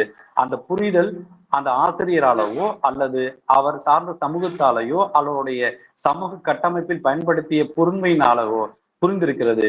இது போல எல்லா இலக்கண விதிகளையும் மாணவர்களோடு சமூகம் சார்ந்த சூழல் சார்ந்த மொழியியல் சார்ந்த அவருடைய சொல்லாடல் சார்ந்த உவமைகளையும் சொல்லாடல் சார்ந்த எடுத்துக்காட்டுகளையும் நாம் கற்பிப்பதில் முயற்சி செய்தோம் என்று சொன்னால் இன்னும் நன்னூல் விதிகளோடு மாணவர்கள் கற்பிப்பதற்கான வழிவகை கிடைக்கும் என நான் கருதுகிறேன். இதை கடந்து இன்று பல்வேறு ஆசிரியர் பெருமக்கள் கற்பிப்பதில் மிகுந்த சிரத்தை எடுத்து வருகிறார்கள் என்பதை நான் பல பள்ளிகளில் பார்த்திருக்கின்றேன். பல ஊடகங்கள் வாயிலாக, இணையங்கள் வாயிலாக, செய்தித்தாள் வாயிலாக பார்க்கின்றோம். அந்த வகையில் ஆசிரியர் பெருமக்கள்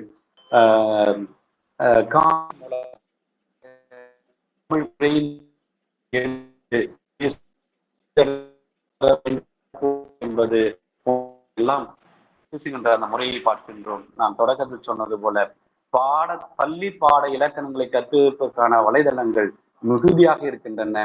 அவை மிக அழகாக ஒலி வேறுபாடை மாணவர்கள் புரிந்து கொள்வதற்கு ஏற்ற வகையில் ஸ்லேடாகவோ இல்ல கரும்பலகையில் எழுதியோ விளக்குகின்ற அந்த முறை இலக்கணத்தை கற்பிக்கின்ற ஒரு வழிவகையாக இருக்கிறது. இன்னும் சில ஆசிரியர்கள் இலக்கணங்களை பாடலாக திரையிசை பாடலாக இசையமைத்து பாடுகின்ற முறையையும் அறிய முடிகிறது. இன்னும் சொல்ல போனால் இலக்கணத்திற்கான அத்தனை இலக்கணத்திற்கும் திரையிசை பாடல்களை உதாரணமாக அமைப்பது. அணி இலக்கணம் என்று சொன்னால் அந்த பாட்டு பள்ளி பாடத்திற்கு இருக்கக்கூடிய இலக்கணம் அந்த எடுத்துக்காட்டை சொல்லாம திரையிசை பாடல்களிலிருந்து ஒரு எடுத்து சொல்கின்ற போது அவன் உள்வாங்குவதற்கும் உணர்வதற்கும் அந்த இலக்கணம் அவன் மிக நெருக்கமாக அமைகின்ற ஒரு சூழலுக்கும் வழிவகையாக அமைவதை நாம் பார்க்க முடிகிறது. இத்தகைய முயற்சி தமிழ் இலக்கணத்தை மாணவர்களோடு நீண்ட ஆர்வத்தையும் கற்கின்ற ஒரு உணர்வையும் தூண்டும் என்கின்ற நம்பிக்கை இன்றைய சமூக வலைதளங்கள் நமக்கு ஏற்படுத்தி கொண்டிருக்கிறது என்கின்ற கருதுகோளோடு ஒட்டுமொத்த தொகுப்புரையாக பள்ளியில் இலக்கணங்கள் தொடக்க நிலையில் கடினமாக இருந்ததை பல்வேறு ஆசிரியர் பெருமக்களுடைய சீரிய முயற்சியால் எளிமையாக்கப்பட்டு மாணவர்கள் இலக்கணத்தோடும் இலக்கியத்தோடும் நெருங்கிய தொடர்புடையவர்களாக மாற்றப்படுகின்ற அமைப்பில் இன்றைய பாடத்திட்டங்கள் அமைக்கப்பட்டிருக்கிறது. குறிப்பாக மேல்நிலை பள்ளி உடைய இலக்கண பாடத்திட்டங்கள் நன்னூலாரை மிக நெருக்கமாக மாணவர்களோடு இணைத்து நன்னூலார் அதை கடந்து தொல்காப்பியர் போன்ற இலக்கணங்களை அறிந்து கொள்வதற்கும் இலக்கண ஆசிரியர்களை அறிந்து கொள்வதற்கும் உரை ஆசிரியர்களை அறிந்து கொள்வதற்கும் இலக்கண விதிகளை அறிந்து கொள்வதற்கும் காரணமாக இருக்கிறது. அந்த அடிப்படையில் தொடக்கத்தில் சொன்னது போல தொல்காப்பியரையும் அவருடைய உரையாசிரியர்களையும் கை கொண்ட நன்னூலார் வெற்றி கொண்டது போல இன்று பள்ளியில் மாணவர்கள் தொடக்க நிலையில் எழுத்துக்களை, வரி வடிவத்தை, ஒளி வடிவத்தை, எழுத்துடைய சொற்களை, சொற்களுடைய பொருட்களை, பொருட்களோடு அமைகின்ற தொடர்களை, தொடரில் வருகின்ற பொருண்மைகளை எல்லாம் தெரிந்து வைத்துக் கொண்டு நன்னூலை கற்கின்ற ஒரு வாய்ப்பு அவருக்கு கிடைத்திருக்கிறது. அந்த வகையில் இந்த தலைமுறை மாணாக்கர்கள் நன்னூலை தெரிந்து வைத்திருக்கிறார்கள். நன்னூலார் அந்த மாணவர்களோடு புழங்குகிறார். இன்னும் அடுத்தபடியாக இந்த நன்னூலாருடைய ஆசிரியர் மாணவர் போன்ற செய்திகளை உரைநடைய செய்திகளாக அமைத்து இன்னும் மாணவர்களோடு நன்னூலை எளிமையாக்கின்ற முயற்சியில் தற்போது இருக்கக்கூடிய இது போன்ற அமைப்புகளும் காணொலியின் மூலம் வருகின்ற செய்திகளும் கொண்டு வரும் என நம்புகிறேன். இத்தகைய நிலையில் இந்த உரையை நிறைவு செய்கிறேன். நன்றி.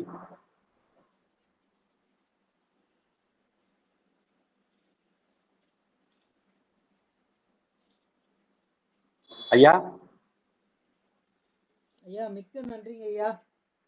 ரொம்ப அற்புதமான ஒரு பொழிவாக இல்லாமல் எல்லோருமே சிந்திக்கக்கூடிய நிலையில், அது கல்லூரி ஆசிரியர்களாக இருந்தாலும் சரி, அல்லது பள்ளி ஆசிரியர்களாக இருந்தாலும் சரி, கற்கின்ற மாணவர்களாக இருந்தாலும் சரி, அந்த அடிப்படையான கல்வி நிலையில் இலக்கணங்களை எவ்வாறு அரசு செய்து வருகிறது என்பதை, அதுவும் ஏறக்குறைய காலந்தோறும் நீங்க பேசும்போது கூட நாம படிச்ச காலகட்டத்துல இருந்த இலக்கணம் கூட ஒரு தொடர் வந்தது. ரொம்ப அழகாக இருந்தது, ரொம்ப பயனுடையது, எல்லோரும் சிந்திக்க வேண்டியது. நிறைவுரையாக தரும்போது நீங்கள் நிறைவாகவே தந்தீர்கள்.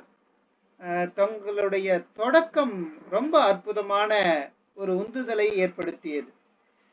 ரொம்ப அந்த முன்னுரை செய்தியாக சொல்லும் போது சிந்திக்கக்கூடிய அளவிலேயே எல்லோரும் அதை சிந்திக்க வேண்டும் என்ற அடிப்படையில் அமைந்த செய்தியாக இருந்தது.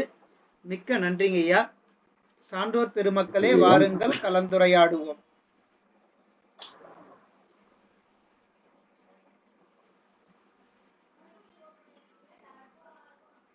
அனைவரும் பேசலாம், வாருங்கள்.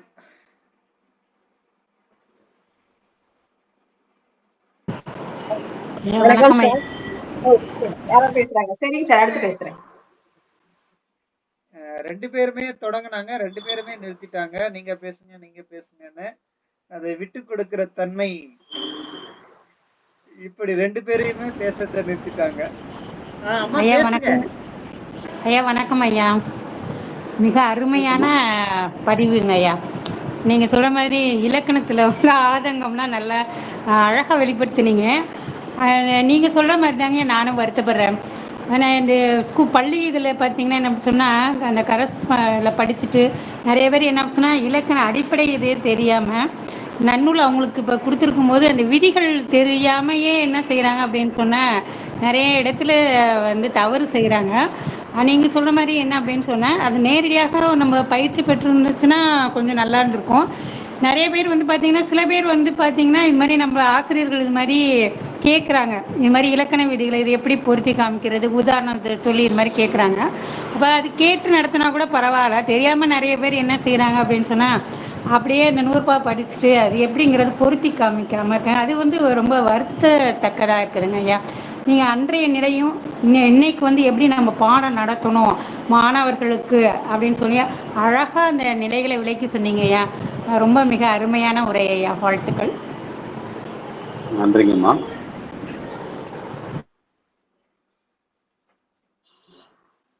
வணக்கம் சார். நான் ரொம்ப எதிர்பார்த்த தலைப்பு, நான் ரொம்ப நல்லா பண்ணியிருந்தீங்க. நான் என்னுடைய கருத்துக்களை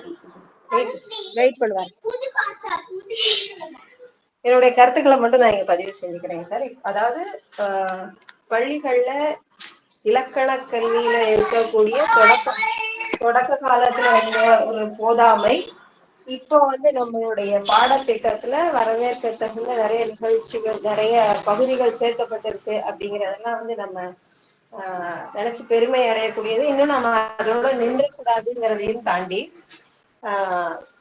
இந்த இலக்கண கல்வியில இருக்கக்கூடிய போதாமை அல்லது அதை நோக்கி மாணவர்கள் நகராம இருக்கிறதுக்கு மிக முக்கியமான காரணமாக நான் ஆசிரியர்களை தான் சொல்லுவேன். நான் குறிப்பிட்டு எந்த ஆசிரியரையும் சொல்ல விரும்பல.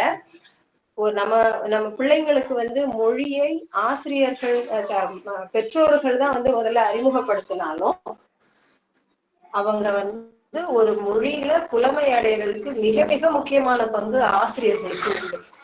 இலக்கணத்தை சரியான முறையில அவங்க கிட்ட கொண்டு சேர்க்கறதுக்கு நம்மளுடைய ஆசிரியர்கள் தவறுறாங்க அப்படிங்கறதான் நான் வந்து சொல்ல விரும்புறேன். நீங்க இன்னொரு விஷயமா சொல்லியிருந்தீங்க, ஆசிரியர் பயிற்சி, ஆசிரியர்கள் சம்பந்தமான இதை வந்து 8th ஸ்டாண்டர்ட் புக்ல கூட கொடுக்கலாம் அப்படிங்கிற மாதிரி ஆசிரியர் பயிற்சி கல்லூரிகள்லயே வந்து நன்னூலார் சொல்ற நல்லாசிரியர்கள் அந்த இலக்கணங்கள்லாம் இருக்கு. அதெல்லாம் வந்து நான் படிக்கும்போது 5 வருஷத்துக்கு முன்னாடி நான் படிச்சேன். இப்ப ரிவைஸ் ஆயிருக்கா என்னன்னு தெரியாது. இந்த பயிற்சி பள்ளிகள்லயே கூட இந்த மாதிரியான இலக்கண நிலையில, அதாவது ஒரு கோஆர்டினேஷன் அப்படிங்கிறது இல்லை அப்படிங்கறதான் வந்து நம்மளுடைய இந்த பாடத்திட்டம் வந்து காமிக்குது.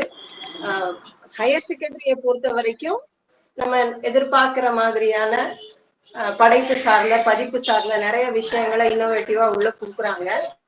அப்புறம் இந்த சொற்குவை பத்தி பேசிருந்தீங்க. சொற்குவையோடைய அதாவது கலைச்சொற்களுடைய கலைச்சொல் உருவாக்கத்தினுடைய மிக முக்கியமான வேலை மாணவர்களை வந்து அதை நோக்கி சிந்திக்க வைக்கிறது. அதுல வந்து ஒரு எட்டர்னிட்டி, அதாவது இதுதான் இந்த சொல்லுக்கு அப்படிங்கிற நிலையை நாம அடைகிறதுக்கு இன்னும் பல தூரங்களை கடக்கணும். நீங்க சொன்ன மாதிரி குளிர் சாதன பெட்டியா, குளிர் ஊட்டியா, அந்த இதையெல்லாம் தாண்டி ட்ரையல் அண்ட் எரர்னு சொல்லுவாங்க இல்லையா, நிறைய சொற்களை உருவாக்கி எது சிறப்பா வந்து அந்த சொல்லை வந்து சொல்லுக்கான பொருளை முழுமையாக எடுத்து சொல்ல முடியுமோ அந்த நிலையை நாம அடையிறதுக்கு இன்னும் கொஞ்சம் காலம் கடக்கணும். இந்த வேலையை வந்து இப்ப சொற்குவை அப்படிங்கிற நம்மளுடைய அரசினுடைய தளத்துல வந்து செய்யறாங்க. அதுல ஏற்றுக்கொள்ளக்கூடிய சொற்களை நாம பயன்படுத்தலாம், அதை மற்றவர்களுக்கும் வந்து கடத்தலாம், அந்த வேலையை நம்ம செய்யலாம் அப்படிங்கிற என்னுடைய கருத்தை நான் இங்க பதிவு செஞ்சுக்கிறேன் சார். உங்களுடைய உரை சிறப்பா இருந்தது. நன்றி சார். நன்றி மேம். அதான் அம்மையே சொன்ன மாதிரிதான், ஒரு கலைச்சொல்லாக்கம் அப்படின்னும் போது அதை அனைத்து தரப்பு மக்களுக்கான அறிவுசார் நிலையில புரிந்து கொள்வதற்கான தன்மை வேணும். இப்ப நமக்கு அகராதி பதிப்பியல் அகராதி அமைப்பு தனி அரசு வந்து பெரிய நிதி சுமையில ஒதுக்கி செய்யறாங்க, இல்லைன்னு சொல்ல, புது புதிய நபர்கள் செய்யறாங்க.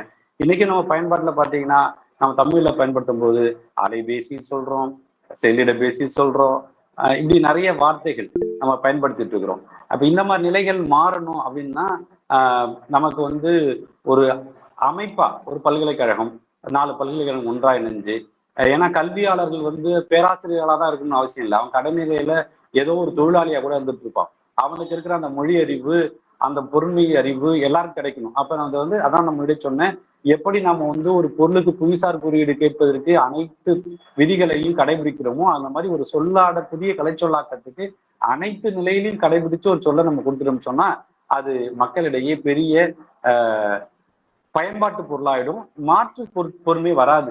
அதனால இடச்சிக்கல் ஏற்படாது, நமக்கு பொறுமை சிக்கல் ஏற்படாது. நமக்கு ஆட்சி சொல்லகராதி இருக்கு, அதை சார்ந்து சில சொற்களை வந்து தொடர்ச்சியா ஒரே மாதிரி பயன்படுத்துவாங்க. அந்த மாதிரியான ஒரு நிலையை நாம அடையணும்னா இதுல இன்னும் நம்ம ரொம்ப தூரம் கடக்கணும். பல மொழிகள் அந்த முயற்சியே இல்லைங்கும் போது நாம இதையாவது செய்யறோமே அப்படின்னு சொல்லி நாம வந்து ஒரு தேர்தல் சொல்லிக்கலாம் இல்லையா சார்? கண்டிப்பா கண்டிப்பா கண்டிப்பா. ஐயா ஒரு சின்ன ஐயா நம்ம நீங்க சொல்ற மாதிரி இப்ப இலக்கணம் இதை நம்ம சொல்லும் போது இன்னைய நடைமுறைக்கு நம்ம உதாரணம் சொல்லணும். இப்ப திரைப்படங்கள் பாடல் இது மாதிரி நம்ம சொல்றோம்லங்கய்யா. இன்னைக்கு ஒரு இதுல வந்துங்க ஐயா ஒரு இலக்கண குறிப்பு இதுல வந்து கேட்டிருந்தாங்க. என்ன அப்படின்னு சொன்னா, பேர் விக்கி விக்கி அப்படின்னு போட்டு இலக்கண குறிப்பு கேட்டிருக்காங்க. இப்போ இதுக்கு என்ன சார் பதில் சொல்றது? நல்ல ஒரு இதை தொடர்பா நானும் ஒரு தலைப்புல இது கூட தொடர்ந்து பேசணும். இல்லைங்க, இது கல்லூரியிலே இது மாதிரி வந்திருக்கு. இப்ப வந்து என்ன அப்படின்னு சொன்னா, இது நம்ம என்ன இதுல சேர்க்கறதுங்க ஐயா? நம்மளோட பேரை 2 வாட்டி சொன்னா இது அடுத்த தொடர் சொல்றதா இல்ல என்ன சொல்ற? அப்ப வந்துட்டு கொஞ்சம் புரிதல் இருந்துச்சுன்னா பரவாயில்லங்க ஐயா. ஏன்னா ஒரு கல்லூரியில இது இருக்கும்போது பாத்தீங்கன்னா இந்த மாதிரி தவறுகள்ல வந்து செய்யும்போது ரொம்ப கஷ்டமா இருக்க மாதிரி இருக்கு. என்னை கேட்டாங்க ஆன்சர் என்ன பண்றதுன்னு, என்ன போட்ட அப்படின்னு, பாம்பு அடுக்கு தொடர் சொல்லுவீங்க, அது மாதிரி நாங்களும் என்ன சொன்னா அடுக்கு தொடர் போட்டோம் அப்படின்னு. இது வந்து மொழி சார்ந்த அறிவு தான். இது நம்ம ஏத்துக்க முடியுமாங்க? அதான் என்னுடைய கேள்வி. இல்ல அதுதான் என்னன்னா, இப்ப இந்த விக்குன்றது அந்த விக்கு அப்படின்ற வார்த்தை இருக்கு இல்லையா, இது ஏதோ ஒரு வட்டாரத்துல ஏதோ ஒரு சொல்லாடலை ஆழமா பதிவு பண்ண வைக்குது. இப்ப இந்த விக்குதல் என்ற சொல்லோட இருக்கு அந்த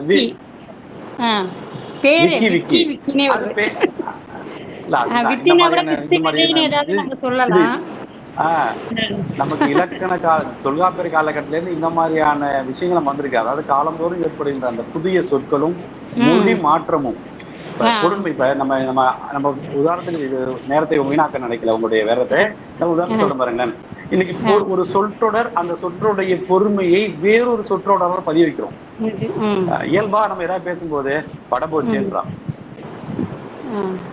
கம்பி நீட்டிட்டார்ன்றான், ஒரு ஆணையும் புடுங்க வேணான்றான். இது ஏதோ ஒரு சொல்லாடல். ஆனா இந்த சொல்லாடலின் பொறுமை உண்மைதானே. நீ ஆணையே புடுங்க வேணாம், நீ எந்த பணியும் மேற்கொள்ளாதீங்க அப்படின்ற அந்த சொல்லுடைய சொற்களும் அதனுடைய பொருளும் நேரடியா விளக்குற மாதிரி நீ ஒரு ஆணையும் புடுங்க வேணான்ற வார்த்தையுடைய பொறுமை நேரா புரிஞ்சிருது இல்ல. இந்த மாதிரியான காலத்துக்கு ஏற்ற சொல்லாடல்கள் நம்மகிட்ட வந்துட்டு இருக்கும். அதாவது மொழி நடை வந்துட்டு இருக்கும். ஒரு மொழி நடை அதுக்கான பொறுமை எல்லாம் நம்ம நம்ம இந்த விக்கி விக்கி அப்படின்றது விக்கி அவருடைய சுருக்கமா அந்த பேரா இருக்கா நமக்கு தெரியாது.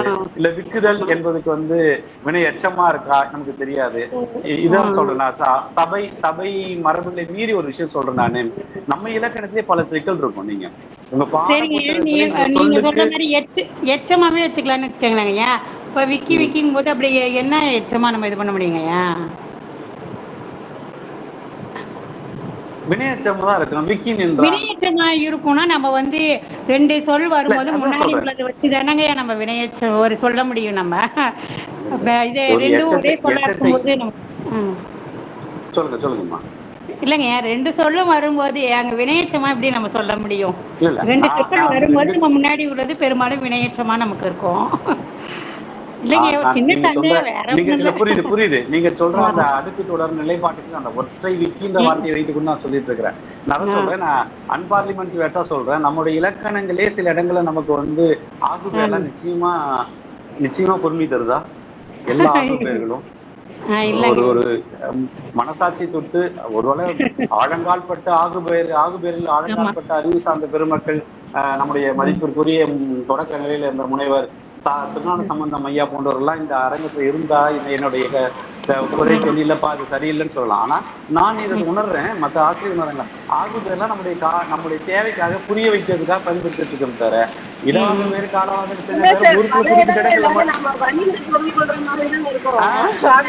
அதுதான் நான் சொல்றேன். நான் தொடர்ந்து கற்பிக்க போது நினைப்பேன், இது வலிந்து நம்ம சொல்றோம் அப்படின்னு. இது இருக்கு. அதை நம்ம முன்னோர் சொன்னதை பொன்னே போல் போட்டுதல் போட்டுட்டு போயிட்டு இருக்க வேண்டியதான். நன்றி. நன்றிங்கம்மா.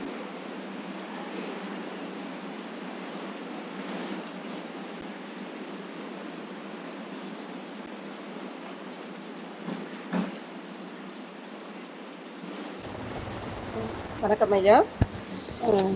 மிக தெளிவாக இருந்தது. இன்றைய காலகட்டத்திற்கு ஏற்றபோல் நடைமுறையில் பாடத்திட்டங்கள் எவ்வாறு அமைந்தது என்பதை மிக தெளிவாக சொன்னீங்க. ஏன்னா 3 ஆண்டு காலம் ஐயா என்னோட பணியாற்றியிருக்கார்.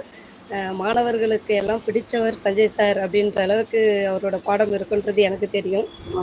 அந்த போல் இன்றையோட உரையும் பார்த்தீங்கன்னா, இன்னைய காலகட்டத்தில் பள்ளி மாணவர்களுக்கான அந்த பாடத்திட்டங்கள் எப்படி அமைக்கப்பட்டிருக்கு, நன்னூல் எப்படி இருக்குது அப்படின்றது மிக தெளிவாக சொன்னீங்க, நடைமுறைக்கு ஏற்றார் போல. அதே மாதிரி உங்களோட ஆதகம் தான் நன்னூலோட முன்னாடியே சொல்லப்பட்ட அந்த ஆசிரியர் மாணவருக்கான இலக்கணங்களை மாணவர்களுக்கு வச்சுருந்தா இன்னும் கொஞ்சம் இந்த ஆசிரியர் மாணவருக்கான உறவுகள் இன்னும் சிறப்பாக இருக்குன்றது நல்ல ஒரு சிறப்பான கருத்து. மிக அருமையாக இருந்தது உங்களுடைய உரை. வாழ்த்துக்கள். நன்றி ஐயா. நன்றிங்கம்மா. நன்றிங்கம்மா. உரையின் தொடக்கத்திலே நான் குறிப்பிட்டிருந்தேன் ஒரு செய்தி, மறந்துட்டேன்.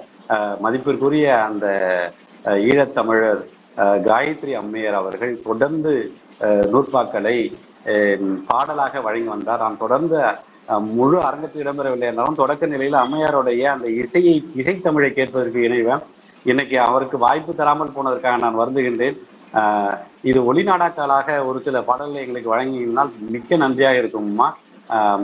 இந்த அமைப்பின் மூலமா அம்மையாருக்கு ஒரு பெரிய நன்றியையும் விருதையும் வழங்க வேண்டும் என்கின்ற கோரிக்கையையும் நான் வைக்கின்றேன்.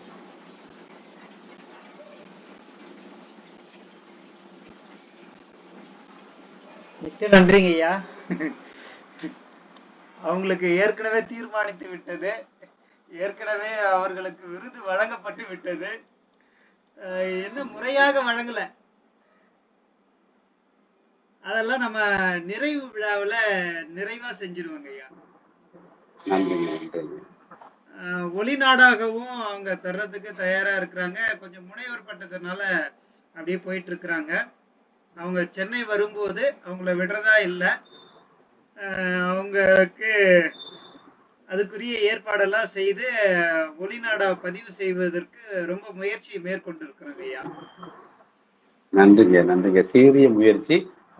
சென்னை செந்தமிழ் மன்றத்திற்கும் அதனுடைய நெறியாளுகை செய்கின்ற ரமேஷ் ஐயாவிற்கும் அவரோடு உறுதுணை இருக்கிற அனைத்து அன்பர்களுக்கும் தமிழ் குரு நல்லுலகத்தில் தமிழை இன்றைய காலகட்டத்தில் நேரம் ஒதுக்கி பேசுகின்ற இருக்கின்ற அந்த தமிழ் ஆர்வலருக்கும் மிக்க நன்றி. வாய்ப்பளித்தமைக்கும் மிக்க நன்றி.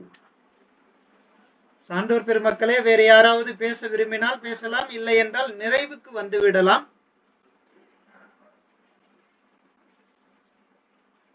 மிக்க மகிழ்ச்சி. அனைத்து சான்றோர் பெருமக்களும் இன்னைக்கு வந்திருக்கிறவங்க எல்லா நாளும் தொடர்ந்து வராங்க. அதனால அவங்களுக்கெல்லாம் என்ன நன்றி சொல்றதுன்னே எனக்கு தெரியல. ஏன்னா ஒரு குடும்பம்னா எத்தனை வேலைகள் இருக்குன்றது தெரியும். அதுவும் அம்மையார்கள் தான் ரொம்ப அதிகமா கலந்துக்கிறாங்க. அதனால அத்துணை தாய்மார்களுக்கும் நன்றியை தெரிவித்து மகிழ்கிறேன். சான்றோர் பெருமக்கள் அனைவருக்கும் நன்றியை தெரிவித்து மகிழ்கிறேன். அது மட்டுமல்ல, இன்றைய நூற்பானே வருது, அது பழக்க தோஷம் போல இருக்கு. இன்றைய உரை மிக அழகாக எப்படி அமைந்திருந்தது, அதனுடைய கால வெள்ளம் எப்படி கொண்டு வந்து சேர்த்திருக்கிறது. நான் கூட பள்ளி இலக்கணனுடனே நான் படித்த ஒரு 3 நூல்கள் இருக்கு. நான் படிக்கும் போது தனி நூலாகவே கொடுத்திருக்கிறார்கள். அட்டை போட்டு நல்லா அப்பப்போ அதை பார்த்து பார்த்து வச்சிருக்கிறேன், படிச்சே இருக்கிறேன். எனக்கு அதை தூக்கி போட மனசே வரல. என்னுடைய 8ஆம் வகுப்பு நூல் இன்னும் இருக்கு, 9ஆம் வகுப்பு நூல் இன்னும் இருக்கு, 10ஆம் வகுப்பு நூலையும் வைத்திருக்கிறேன். இது அந்த காலத்துல தனியவே வரும். அந்த தனிய வைத்திருக்கின்ற அந்த நூல்களை, செய்யுள் நூல்கள் எல்லாம் எங்க போச்சுன்னு தெரியல. ஆனா இலக்கணம் சார்ந்த நூல்களை அப்போதுல இருந்தே இன்னும் தொடர்ந்து வச்சிருக்கிறேன். நான் பேசணும்னு நினைச்ச ஐயா கொஞ்சம் இந்த 1 மணி நேரத்துக்கு முன்னாடியே நிறுத்திட்டாருன்னா நாம இதை குறித்து பேசலான்னு எடுத்துட்டு வந்திருக்கிறேன். ஆனால் இப்போது மணி 8:25. சோர்வே இல்லாம சொல்ல வேண்டும் என்ற ஆர்வத்தோடு தன்னுடைய உரையை அமைத்து கொண்டு மிக அழகாக அவற்றை உள்வாங்கிக் கொண்டு வெளிப்படுத்திய விதம் மிக அற்புதமான ஒரு நடையாக அமைந்ததையா. மிக்க நன்றி. எல்லோருமே இதை இன்றைய உரையை கேட்ட எல்லோருமே பள்ளி கல்விகளில் எவ்வாறு இலக்கணம் இருக்கிறது என்பதை இனிமேலும் தெரிந்து கொள்ளலாம் என்று முயற்சி செய்வார்கள் என நம்புகிறேன். அப்படிப்பட்ட ஒரு அற்புதமான சொற்பொழிவாக தங்களுடைய உரை அமைந்தது. சென்னை செந்தமிழ் மன்றமும் அனைத்திந்திய சாதனை புத்தக நிறுவனமும் இணைந்து இத்துணை சான்றோர் பெருமக்களினுடைய ஆசியோடு தங்களுக்கு வாழ்த்துதலோடு தங்களுக்கு நன்றியை தெரிவித்து மகிழ்கிறோம் ஐயா. மிக்க நன்றி. உங்களை பற்றி உங்களுடைய தோழின்னு நினைக்கிறேன். உங்களுடைய அழைப்பிதழை பார்த்துவிட்டு ரொம்ப அற்புதமாக ஒரு செய்தியை பதிவு செய்திருந்தார்கள். அதை அப்படியே படிக்கலாம்னு நினைச்சிட்டு இருந்தேன். என்னுடைய அந்த நேரம் சரியா அமையல இன்னைக்கு. அதனால அதை எடுக்கவும் முடியல. வேற ஒண்ணும் இல்லை.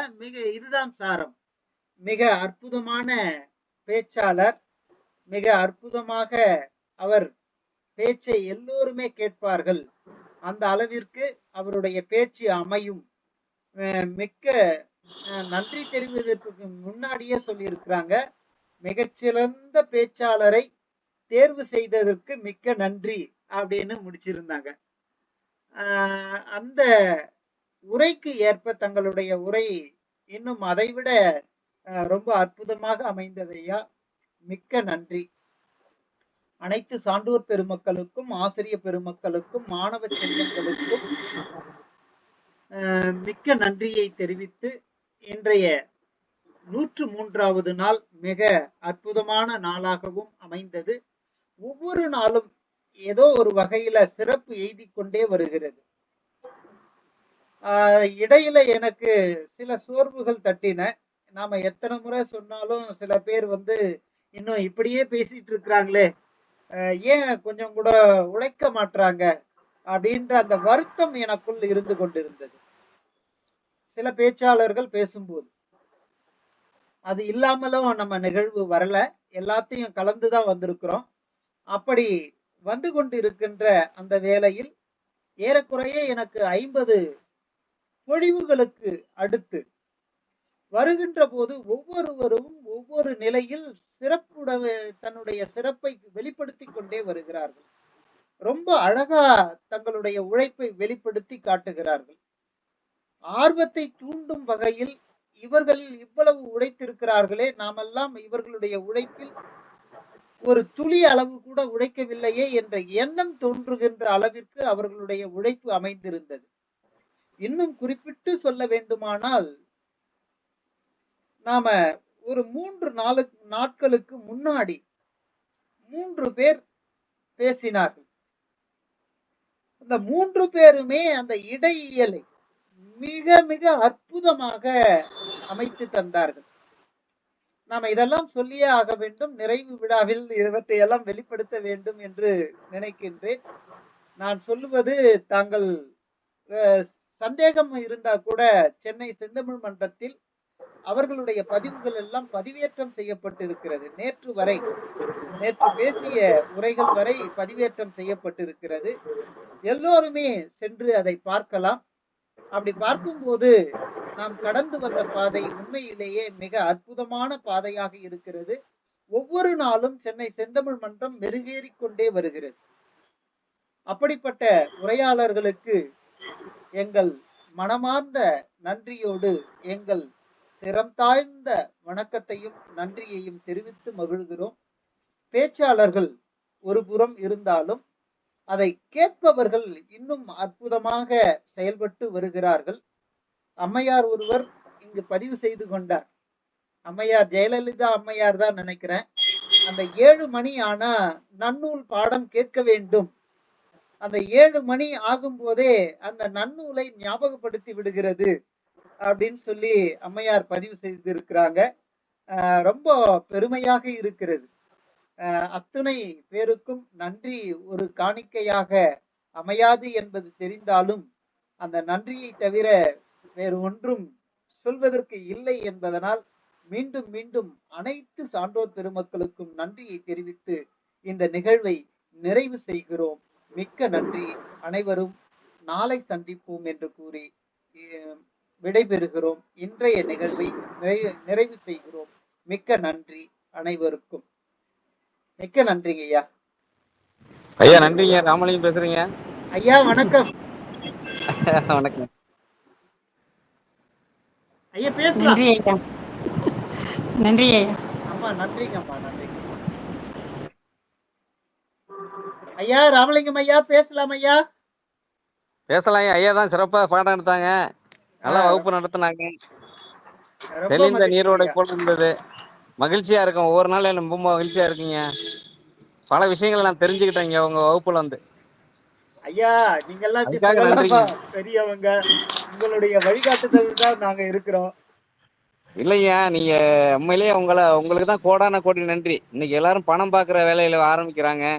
நீங்க பணம் பார்க்காம தமிழுக்காக அந்த சரியான 7 மணிக்கு எங்களை உசுப்புறீங்க, உற்சாகப்படுத்துறீங்க. அதுக்காகவே நன்றிங்க உங்களுக்கு. மிக்க நன்றிங்கய்யா. மிக்க நன்றி.